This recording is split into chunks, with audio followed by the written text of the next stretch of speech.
Good morning. If you've been busy, here's what's happening across Jamaica for today, July 3rd. The government has launched the next major phase of the Spark Road program with $25 billion being allocated to rehabilitate 37 main roads across 11 parishes. The work will cover about 170 kilometers and include major projects along Washington Boulevard, Dunrabin Avenue, Port Henderson Road, and the Sandy Gully area. Officials say this is not simply a patching program. The projects are expected to include drainage, sidewalks, lighting, and other road safety improvements. Nearly 900,000 people are expected to benefit from the program. We move now to Operation Pride because more than 30 years after the program was launched, thousands of Jamaicans are still waiting for what they were promised. Operation Pride was created in the 1990s to regularize informal settlements and help residents become legal landowners. But many communities were never fully completed, and residents in some areas were left without proper roads, drainage, electricity, or sewage systems.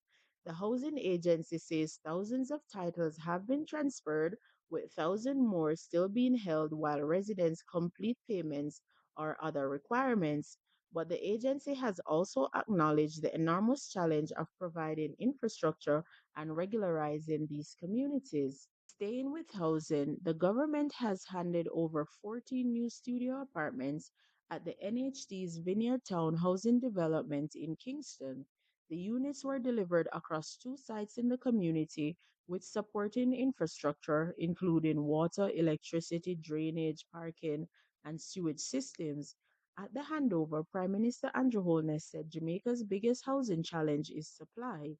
His argument is that the country simply is not building enough homes and that more private developers, especially smaller ones, should work with the NHT to bring additional units to market. Opposition MP Julian Robinson agrees that more homes are needed, but says affordability remains a major concern.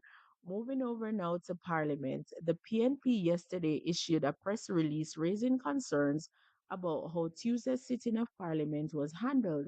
The opposition says parliamentary rules were applied inconsistently, that some of its members were prevented from properly raising concerns, and that comments directed at MP Nikisha Burchell could be interpreted as intimidating. The JLP has strongly rejected that account. The governing party says the PNP claims are false and are being used to distract from what it describes as the opposition's repeated disruptive conduct in Parliament. The JLP's position is that the Speaker was attempting to maintain order and enforce the rules of the House. And winding down to our two last stories for today, there has been a leadership change at the Island Traffic Authority. Colonel Daniel Price is reportedly no longer serving as Director General of Road Traffic. The reason for his departure has not yet been publicly explained. Price had been leading the authority during the rollout of systems such as the Electronic Vehicle Fitness Certification. The Island Traffic Authority oversees things such as vehicle testing, driver examination, and other important road safety functions. And our final story for today, parents are raising concerns about graduation costs. The National Parent Teacher Association is calling for limits on the fees school charge for graduation ceremonies. The concern is that some families are being asked to pay large sums for gowns, photographs, venues, and other expenses. Schools may have genuine costs to cover, but graduation should recognize a student's achievement.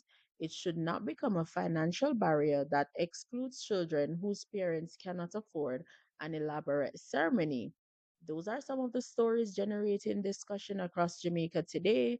Which one do you think deserves the most public attention? Let us know down in the comments. And as usual, please follow Jamaica Daily Brief for more updates from across the island.